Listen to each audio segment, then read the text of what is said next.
iNews. Ini dia Sandiaga Uno. Wow, ini luar biasa nih.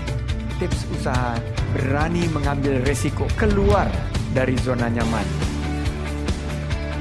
Buat anak-anak milenial, mereka harus proaktif, harus jemput bola. Kata siapa? Kata Sandi. Kata Sandi, setiap Senin pukul 18.30 live hanya di iNews. Wah. Kayak jawara nggak?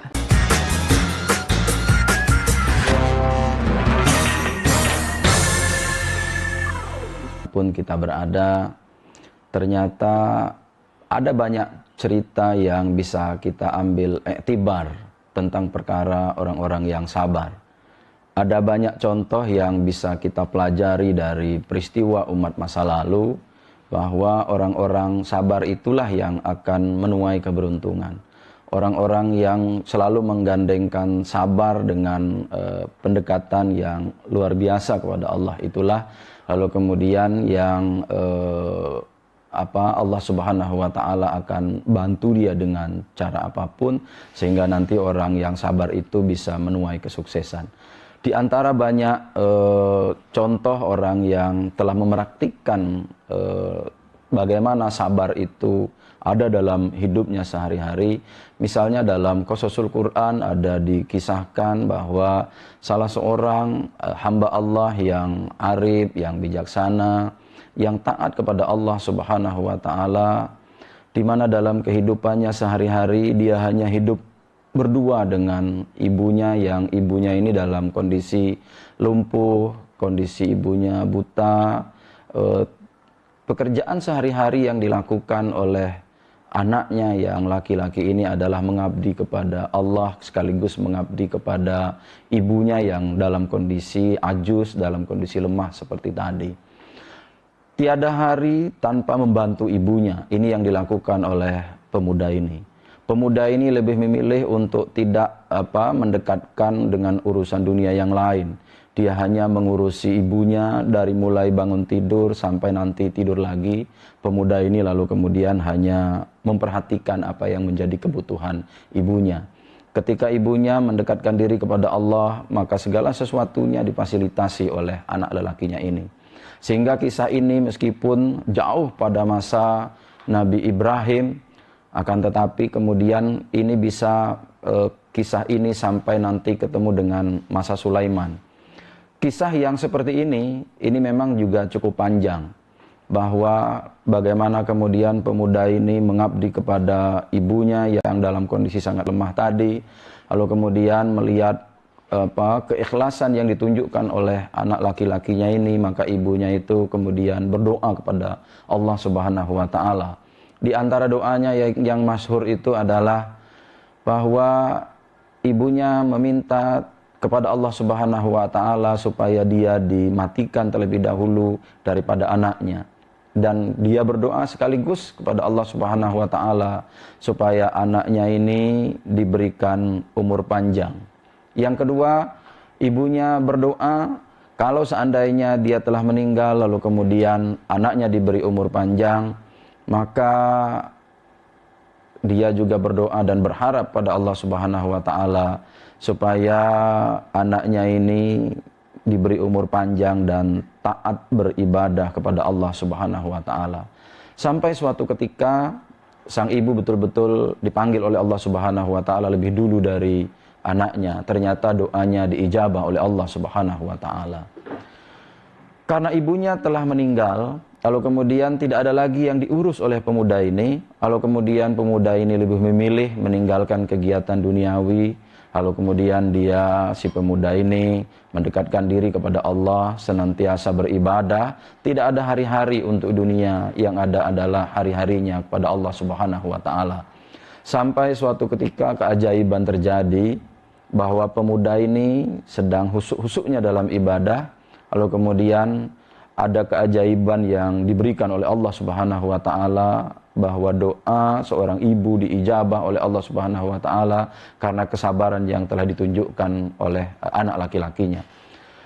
Lalu kemudian pemuda ini dibawa oleh suatu kekuatan yang gaib pemuda ini dibawa ke dalam dasar laut tanpa disadari sebetulnya oleh pemuda ini. Sehingga singkatnya pada masa Nabi Yunus Sulaiman, seakan-akan Nabi Yunus Sulaiman diperintahkan oleh Allah Subhanahu wa taala untuk pergi ke pinggir laut, lalu kemudian mempelajari apa sebetulnya yang ada di pinggir laut itu. Ketika terjaga, lalu kemudian Sulaiman mengajak seluruh pasukan manusia dan pasukan jin juga diikut sertakan oleh Sulaiman, karena Sulaiman mendapat petunjuk dari Allah Subhanahu wa taala untuk pergi ke tepian laut, ke pinggir pantai. Begitu di pinggir pantai bersama pasukannya yang sangat banyak itu, lalu kemudian Sulaiman sepertinya tidak mendapatkan apa-apa. Tetapi apa kemudian yang terjadi? Sulaiman memerintahkan kepada pasukannya yang kita sebutkan tadi dari golongan manusia dan golongan jin, untuk siapa yang mampu menjawab misteri atau keinginan oleh Allah Subhanahu wa taala itu tadi. Lalu makhluk yang pertama mengangkat tangannya, yaitu adalah makhluk jin yang bernama, kita kenal sekarang dengan makhluk jin yang bernama Ifrit.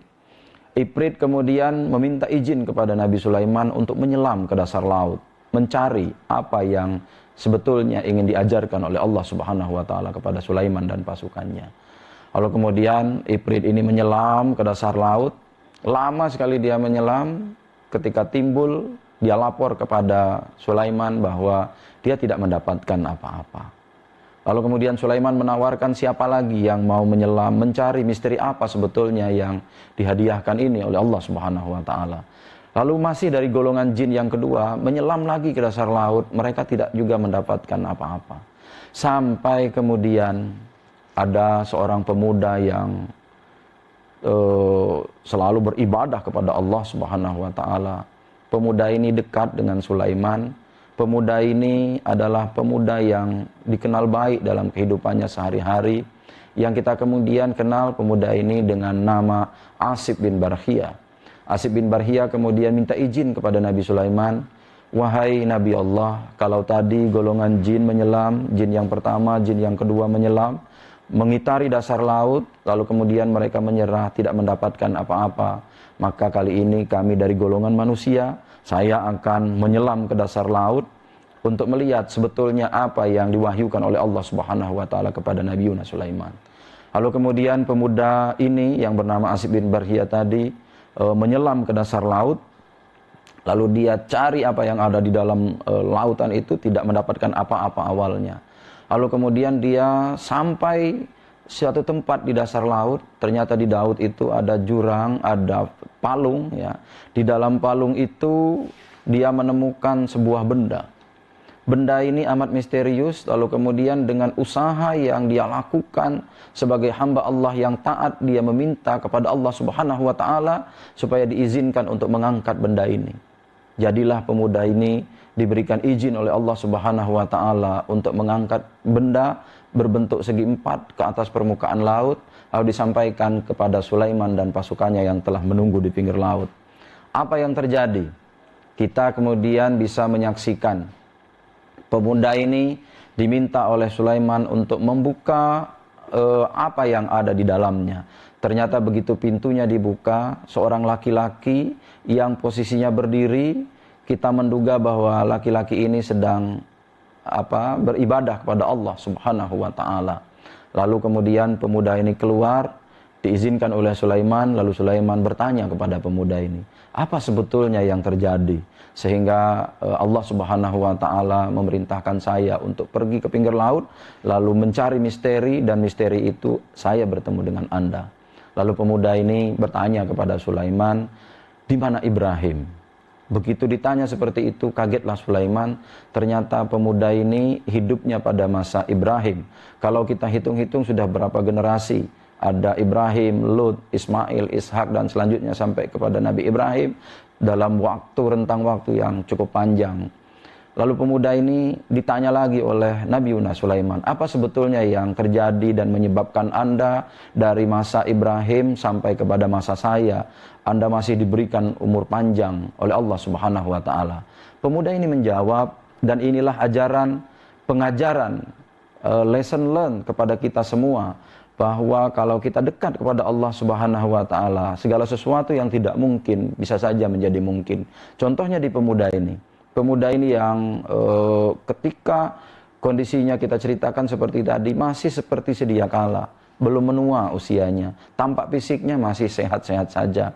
Lalu pemuda ini bercerita kepada Sulaiman bahwa sungguhnya saya ketika pada masa Nabi Ibrahim itu hidup hanya 2 orang saja, saya dan ibu saya. Kondisi ibu saya yang sudah sangat lemah itu, lalu kemudian saya mengabdi kepada ibu saya, lalu kemudian tidak ada pekerjaan lain. Dengan sabar saya merawat ibu saya, sampai akhirnya ibu saya meninggal. Tetapi memang ada doanya itu hanya 2 saja, yaitu bahwa saya diberikan umur panjang dan taat atau beribadah kepada Allah Subhanahu wa taala. Barangkali itu yang bisa mempertemukan saya dengan Tuhan, karena Tuhan Sulaiman bisa bertemu dengan saya dalam hal-hal kondisi yang seperti ini. Sampai kemudian singkat ceritanya, Sulaiman menawarkan kepada pemuda ini supaya pemuda ini ditawarkan untuk memilih untuk hidup bersama Sulaiman atau hidup kembali seperti sedia kala. Pemuda ini memilih untuk hidup seperti sedia kala. Lalu diperintahkan oleh Sulaiman kepada Asif bin Barhia untuk membawa pemuda ini ke palung laut seperti semula. Jadilah pemuda ini, barangkali sampai sekarang pemuda ini masih diberikan izin oleh Allah Subhanahu wa taala umur panjang dan hidup dalam kondisi yang seperti ini. Ini iktibar untuk kita, kalau kita sabar dalam hal apapun, sekecil apapun, persoalan-persoalan sabar ini adalah persoalan yang menurut hemat kita perlu kita pelajari lebih jauh. Sabar dan sholat menurut hemat kita adalah sesuatu yang bukan sesuatu yang biasa. Sabar dan sholat yang digandengkan dalam ayat Al-Quran itu adalah perkara yang luar biasa yang sampai sekarang perlu kita pelajari, perlu kita cari rahasianya. Mudah-mudahan sabar dan sholat ini bisa kita dapatkan melalui peristiwa yang seperti ini.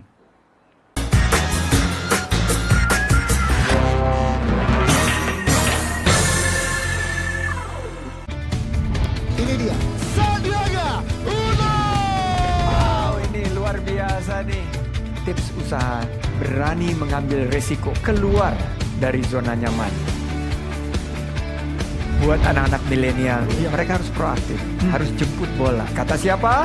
Kata Sandi. Kata Sandi, setiap Senin pukul 18.30, live hanya di iNews. Wah. Kayak jawara nggak? Selamat malam pemirsa. Bapak sadar nggak menggantikan seorang menteri yang sangat populer? Ahmad Saroni mengatakan waktu saya gembel dulu. Seberapa gembel sih Anda dulu? Di Wuhan, apakah Di Wuhan, ya. menggunakan vaksin yang sama, Pak? Benih lobster. Yang BL. sebelumnya dilarang untuk ditangkap Ya. sekalipun. Jangan jadi pejabat untuk jadi orang kaya. Salam inspirasi. After Hours with Helmi Yahya, setiap Jumat pukul 18.30, live hanya di iNews. Udah promo masih sepi aja nih. Bosan dengan promo itu-itu aja? Pengen pemasukan lebih meningkat? Mau. Saatnya beriklan di RCTI di kotamu.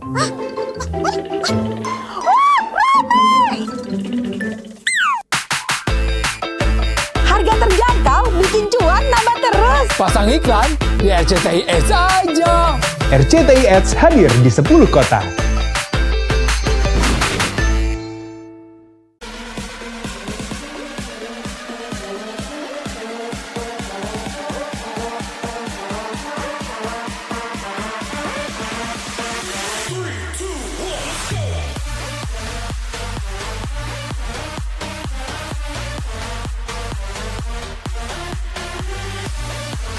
Pukul 1 siang. Dengan warna baru, Pastinya lebih seru lebih keren, dan lebih kepo.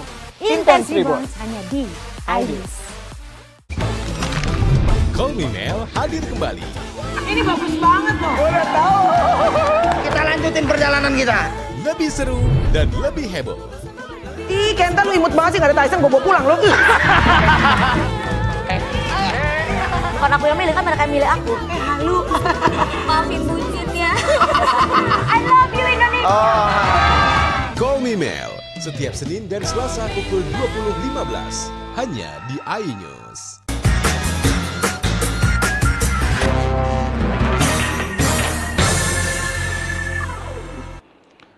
Perkara sabar dalam kondisi pandemi seperti sekarang ini adalah sesuatu yang sangat niscaya.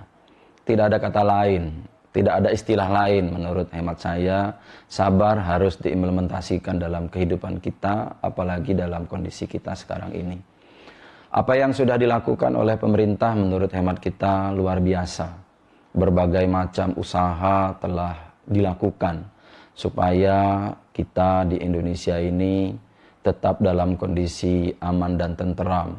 Meskipun kita sekarang dalam kondisi ujian yang maha dahsyat luar biasa, ujiannya begitu panjang, dari tahun lalu sampai dengan bulan ini belum menunjukkan angka-angka atau arah yang kira-kira bahwa pandemi ini akan segera berakhir. Sebagai manusia, tentunya kita bisa beriktibar dengan cerita-cerita yang seperti tadi. Meskipun pemerintah misalnya telah menyalurkan banyak sekali bantuan, ya, tetapi kemudian kita sebagai hamba Allah juga jangan terlalu berharap bahwa kita akan selamanya mendapatkan bantuan dari pemerintah. Menggantungkan diri sebagai pribadi, menggantungkan diri sebagai manusia kepada kondisi yang seperti ini menurut hemat kita kurang bijak. Yang bijak adalah bagaimana kita bisa berpartisipasi, ikut membantu apa yang telah dilakukan pemerintah, bahwa kita menciptakan suasana kondisi yang kondusif, kondisi yang damai, kondisi yang tentram sebagai bagian dari negara ini, sebagai rakyat, tentunya adalah sesuatu yang sangat diharapkan oleh pemerintah. Kebijakan ya, yang ada di dalam diri kita, mari kita pertontonkan, mari kita pertunjukkan, mari kita hadiahkan kepada pemerintah kita bahwa kita adalah sebagai bagian masyarakat, sebagai bagian dari rakyat yang sedang dipimpin. Mari kita tunjukkan bahwa inilah kita masyarakat bangsa Indonesia. Kita adalah masyarakat yang kuat, kita adalah masyarakat yang siap dengan ujian. Kita adalah rakyat yang siap membantu pemerintah dalam kondisi sesulit apapun. Bahwa kesulitan ini harus kita hadapi bersama-sama. Beberapa negara telah masuk sebagai negara dengan kategori resesi. Khawatirnya kita Indonesia akan juga sampai ke titik ini. Jika kita sampai kepada titik ini, maka sudah saatnya kita bergandengan tangan bersama-sama.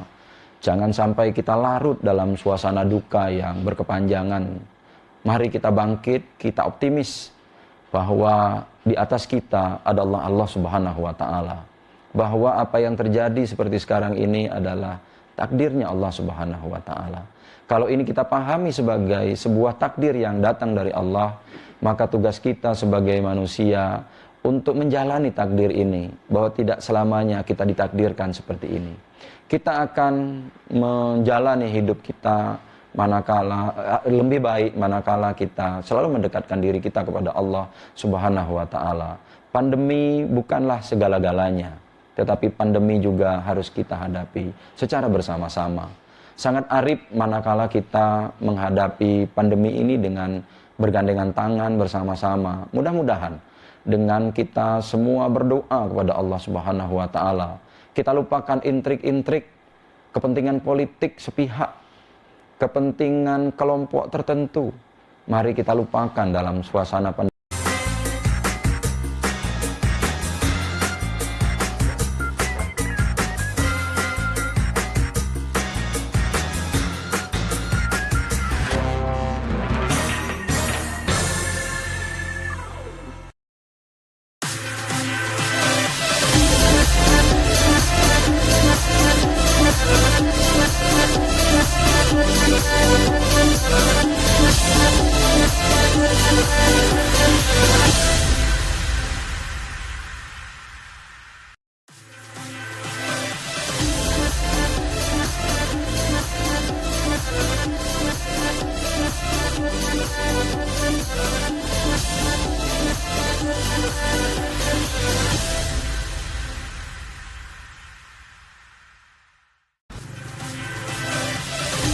Jalan Lingkar NIM 3 Muara Enim longsor.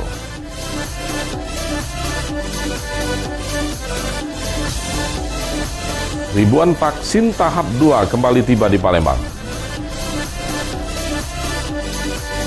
Ikan gabus hias dijual seharga puluhan juta rupiah.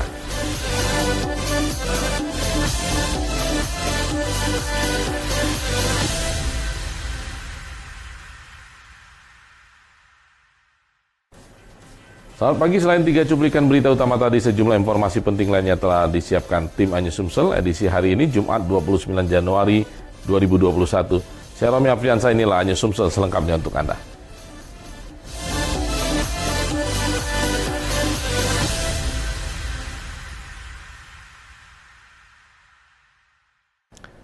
Pemirsa, hujan yang turun lebat pada Selasa malam mengakibatkan jalan Lingkar NIM mengalami longsor. Longsor yang hampir memakan setengah badan jalan membuat petugas kepolisian dan Dishub Muara Enim menutup sementara akses jalan.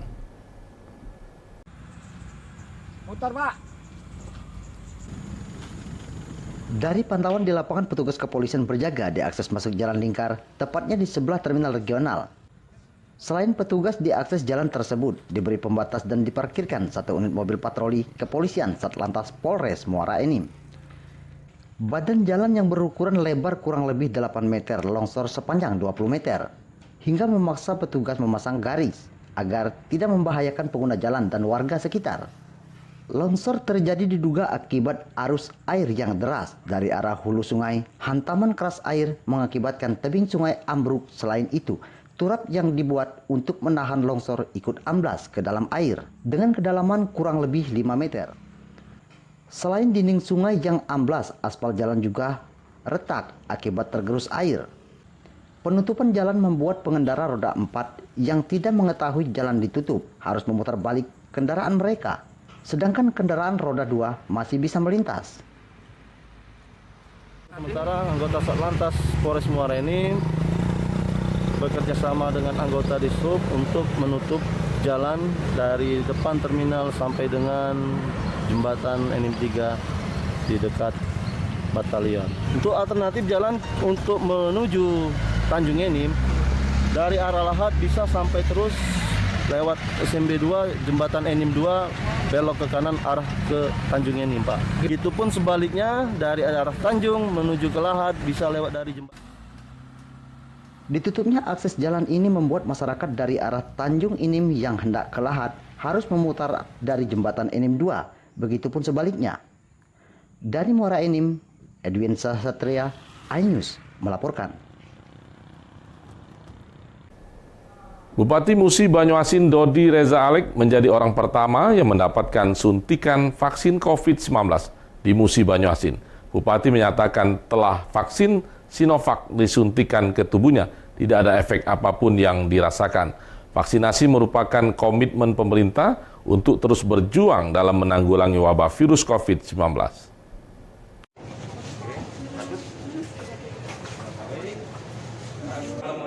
Dengan mematuhi protokol kesehatan, Bupati Musi Banyuasin Dodi Reza Alek bersama Wakil Bupati Beni Hernedi menerima suntikan vaksin COVID-19 Sinovac yang berlangsung di RSUD Kota Sekayu, Musi Banyuasin. Bupati Dodi Reza Alek yang didampingi istri Tia Yufada terlihat bersemangat saat menjalani proses penyuntikan vaksin Sinovac oleh tim dokter RSUD Sekayu. Setelah itu, tim dokter juga melangsungkan penyuntikan vaksin kepada Wakil Bupati Beni Hernedi didampingi istri Susi Imelda Beni. Penyuntikan vaksin sebagai bentuk komitmen pemerintah Kabupaten Musi Banyuasin dalam melakukan vaksinasi secara serentak di seluruh puskesmas dan rumah sakit di wilayah Musi Banyuasin. Penyuntikan vaksin juga diikuti unsur Porkompinda, Musi Banyuasin, TNI, Polri. Dodi Reza Alek menyatakan kini merasakan lega usai vaksin Sinovac sebagai langkah awal untuk menuju Muba, terbebas dari wabah virus corona. Orang nomor 1 di bumi Serasan Sekate itu mengatakan usai divaksin tidak ada efek apapun yang dirasakan, sehingga semua warga dihimbau tidak perlu takut disuntik vaksin COVID-19 Sinovac. Semua berjalan lancar, sehat, dan nggak ada hal-hal kipi yang patut dikhawatirkan, gitu. Kejadian ikutan pasca imunisasi. Nah itu nggak ada seperti itu, dan alhamdulillah ini berjalan lancar. Nah kemudian soal kartu itu tanda seperti kayak identifikasi bahwa kami ini sudah divaksin. Dodi Reza Alex, salah satu kepala daerah inovatif 2020, memastikan bagi warga yang sudah divaksin diberikan ID card untuk pendataan yang maksimal dan mempermudah bagi warga yang bepergian keluar kota. Tidak perlu tes PCR, namun hanya menunjukkan ID card saja. Dari Musi Banyu Asin, Edi Lestari, iNews melaporkan. Pemirsa, pemerintah Kabupaten Banyuasin meluncing vaksinasi Sinovac tahap pertama di Rumah Sakit Umum Daerah Banyuasin. Penyuntikan vaksinasi ini pertama kali diberikan kepada Bupati Banyuasin Askolani, kemudian diikuti Kapolres Dandim serta Sekda dan unsur Forkopimda Kabupaten Banyuasin.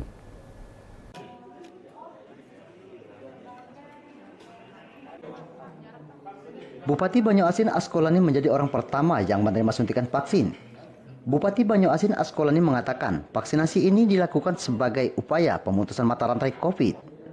Selain pejabat dalam pemerintah Kabupaten Banyuasin, pada tahap awal seluruh tenaga medis yang berjumlah 3.129 orang serta pejabat publik 15 orang divaksin.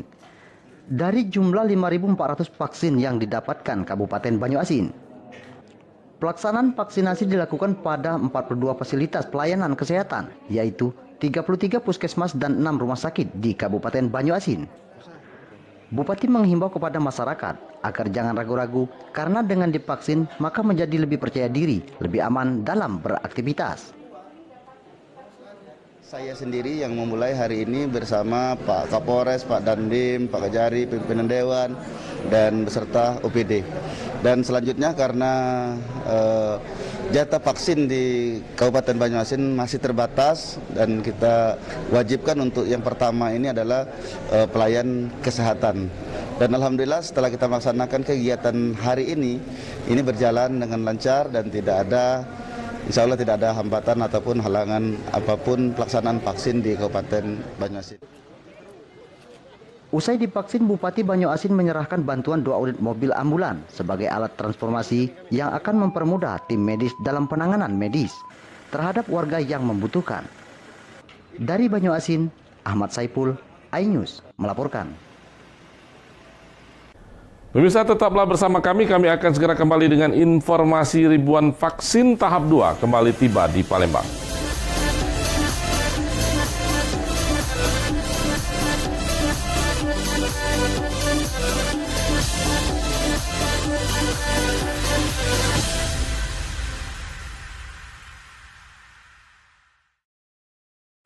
Ini berita ekonomi.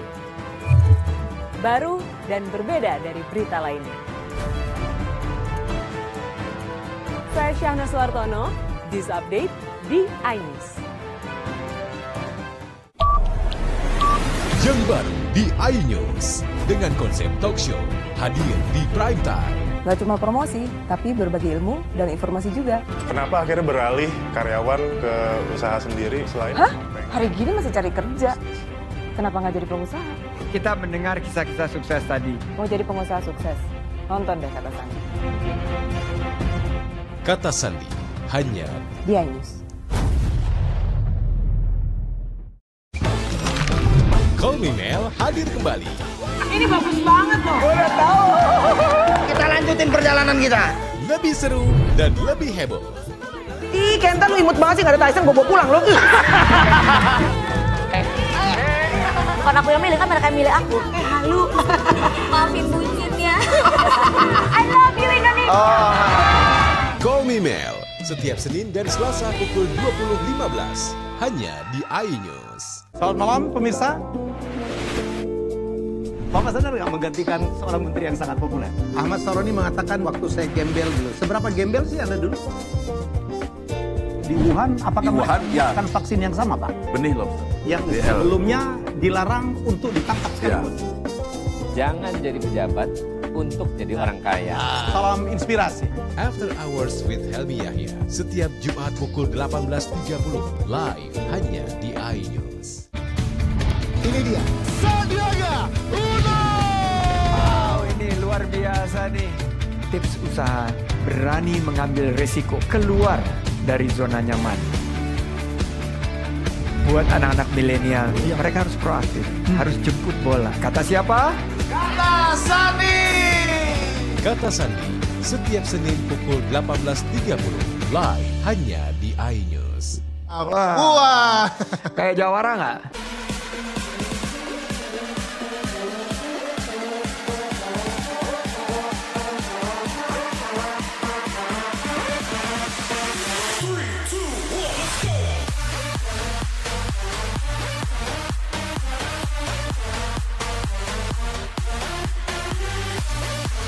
Pukul 1 siang. Dengan warna baru. Pastinya lebih seru. Lebih keren. Dan lebih kepo.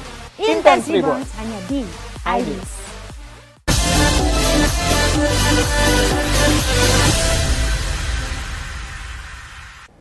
Pemirsa, 40.000 lebih vaksin Sinovac tahap 2 untuk Sumatera Selatan tiba di Palembang. Tambahan vaksin tahap 2 tersebut akan dialokasikan untuk 10 kabupaten kota di Provinsi Sumatera Selatan.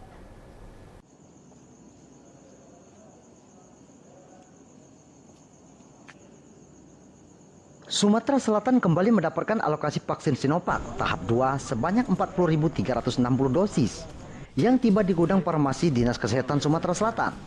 Perlakuan tetap sama seperti vaksin COVID-19 tahap 1 yang dimasukkan dalam gudang penyimpanan dengan rantai dingin 2 hingga 8 derajat Celcius.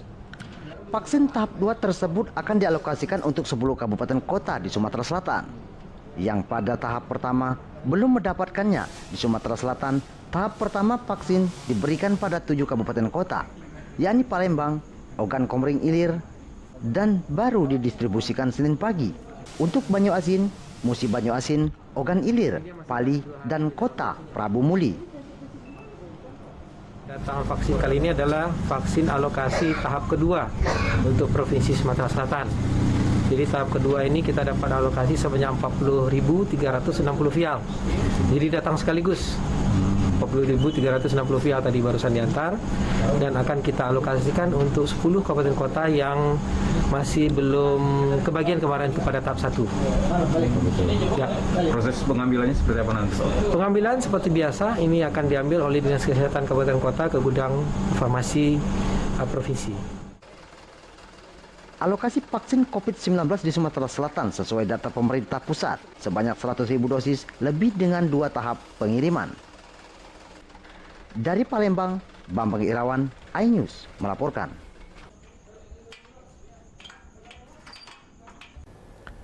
Meski di tengah wabah pandemik yang masih melanda negeri ini, namun masyarakat desa Tirtosari, Kecamatan Banyu-Asin 1, Kabupaten Banyu-Asin berhasil melepaskan keterpurukan mereka setelah sukses menanam dan memanen cabai merah keriting di lahan seluas 60 hektar.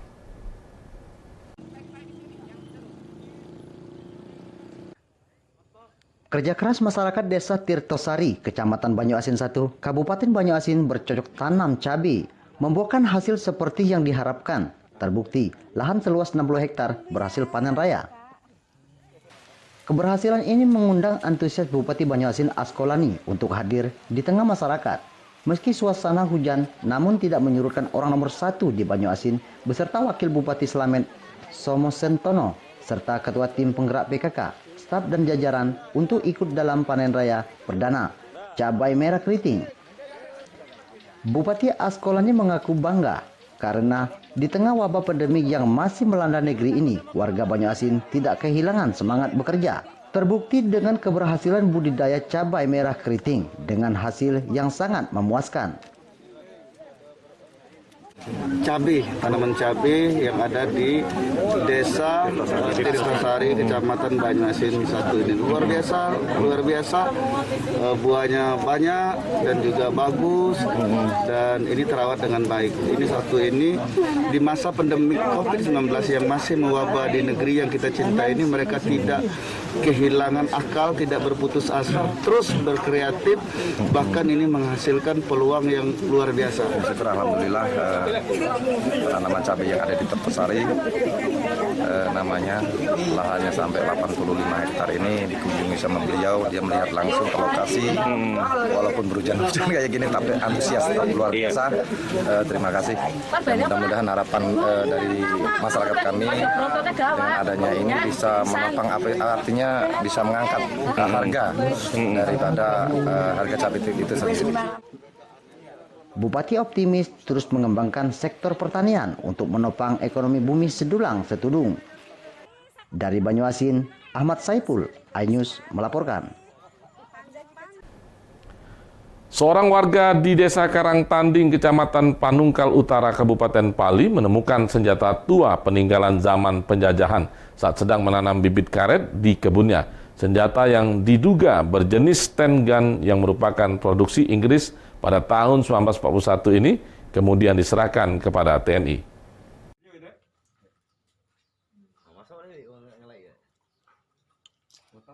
Didampingi kepala desa dan perangkatnya, seorang warga bernama Pejo, petani karet asal Desa Karangtanding, Kecamatan Panungkal Utara, Pali, menyerahkan senjata tua yang ditemukan kepada Babinsa Koramil 40403 Talang Ubi.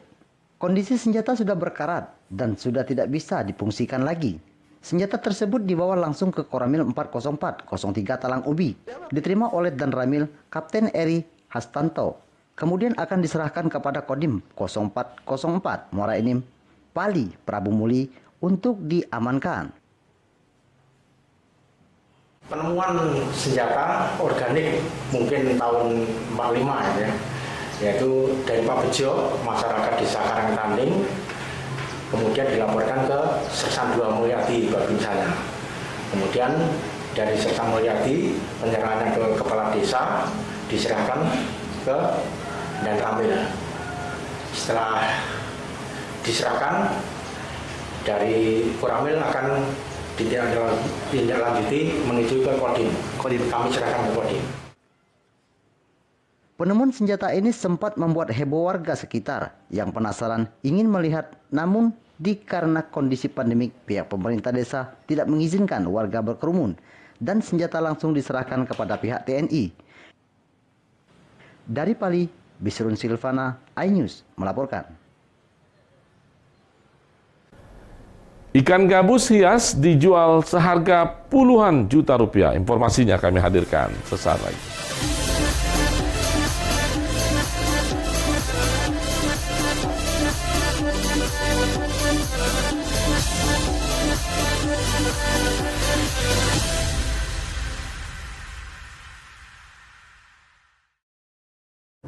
Ini berita ekonomi.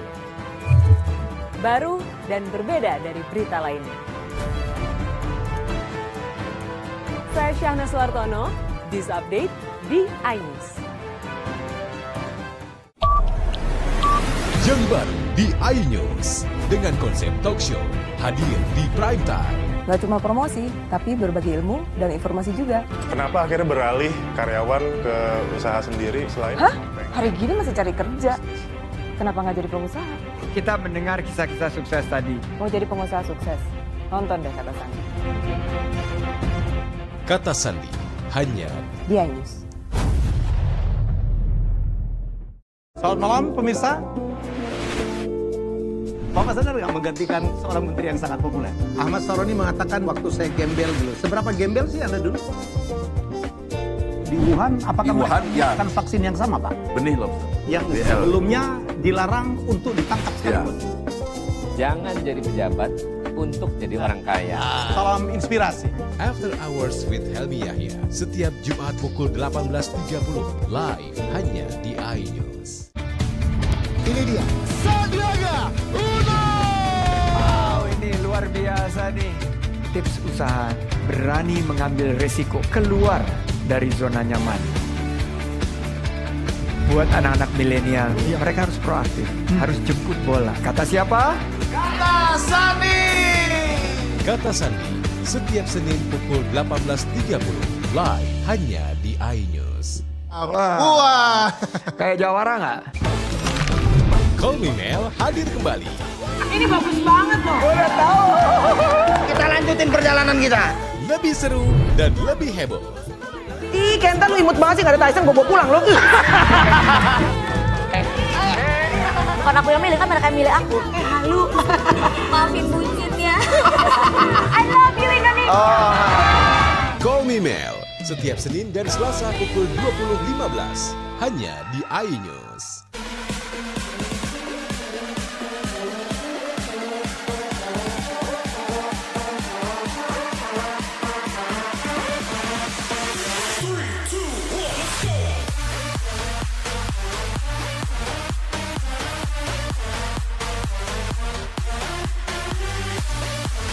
Pukul 1 siang. Dengan warna baru. Pastinya lebih seru. Lebih keren. Dan lebih kepo. Intense Reborn hanya di iNews.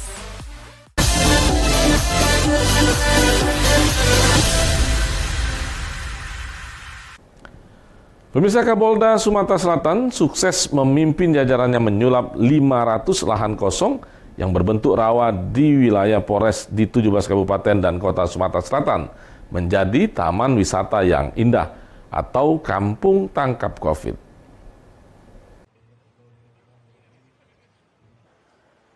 Taman wisata milik perumahan Pakri Polda Sumsel yang terletak di Jalan Bambang Utoyo, Kecamatan Ilir Timur 2, Palembang terlihat begitu indah. Taman wisata ini awalnya hanya berupa lahan kosong berbentuk rawa yang dipenuhi gulma ilalang. Dan melihat lahan yang sia-sia, Kapolda Sumsel Irjen Eko Indra Heri berinisiatif menjadikan lahan rawa ini menjadi area taman wisata serta kampung tangkal COVID. Taman ini terlihat sangat indah, dilengkapi kolam pemancingan, pondok tempat bersantai, dan areal taman bunga berwarna-warni. Selain pondok bersantai, Kapolda Sumsel juga mengajak para pejabat utama Polda Sumsel untuk menanam pohon buah dan sayur-sayuran agar bermanfaat sebagai ketahanan pangan sehingga dapat digunakan oleh warga sekitar asrama Pakri. Kapolda Sumsel juga telah membangun sedikitnya 500 lahan kosong menjadi areal wisata sekaligus kampung tangkal COVID di 17 kabupaten kota atau di wilayah Polres Jajalan Polda Sumsel. Ini memang kita memanfaatkan tanah-tanah atau mungkin lokasi-lokasi yang memang tidak termanfaatkan. Nah, kita manfaatkan bersama-sama masyarakat untuk dijadikan sebagai desa tangkal atau kampung tangkal COVID sehingga menghasilkan sesuatu yang lebih hebat. Untuk sejauh ini sudah berapa banyak janda yang sudah kita sulap menjadi kampung tangkal COVID? Oh, ini hampir di seluruh Polres ya, kota dan kabupaten, itu mungkin sudah hampir ada 500-an. Kampung tangkal COVID diharapkan menjadi inspirasi bagi seluruh warga di Bumi Sriwijaya agar mampu bangkit di tengah keterpurukan ekonomi akibat pandemi COVID-19 yang masih melanda negeri ini. Dari Palembang, Muhammad David, iNews melaporkan. Keindahan serta corak dari ikan gabus hias atau dengan nama latinnya Channa barca mampu memukau para kolektor ikan untuk menyalurkan hobi baru di tengah masa pandemi COVID ini. Lebih memukau lagi lantaran harga ikan tembus di angka puluhan juta rupiah. Anda penasaran? Berikut liputannya.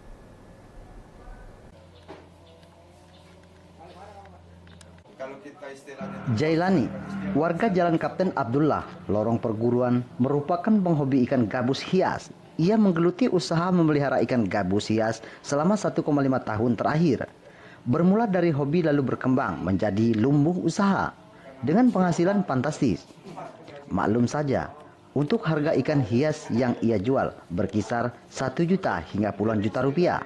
Tergantung ukuran jenis serta corak warna yang dipancarkan oleh ikan Channa barca yang tengah mendunia saat ini. Sejumlah jenis ikan gabus hias memenuhi entalase di galeri miliknya. Salah satunya berasal dari India, yakni jenis Auranti, Asia Attica, Stewarti, Fulva, Beleri, Argus, sedangkan yang berasal dari negara Indonesia yakni dari Kalimantan dengan jenis Yellow, Suntarung, dan Red Sampit. Selain warna dan corak yang indah, pemeliharaan ikan ini pun terbilang mudah.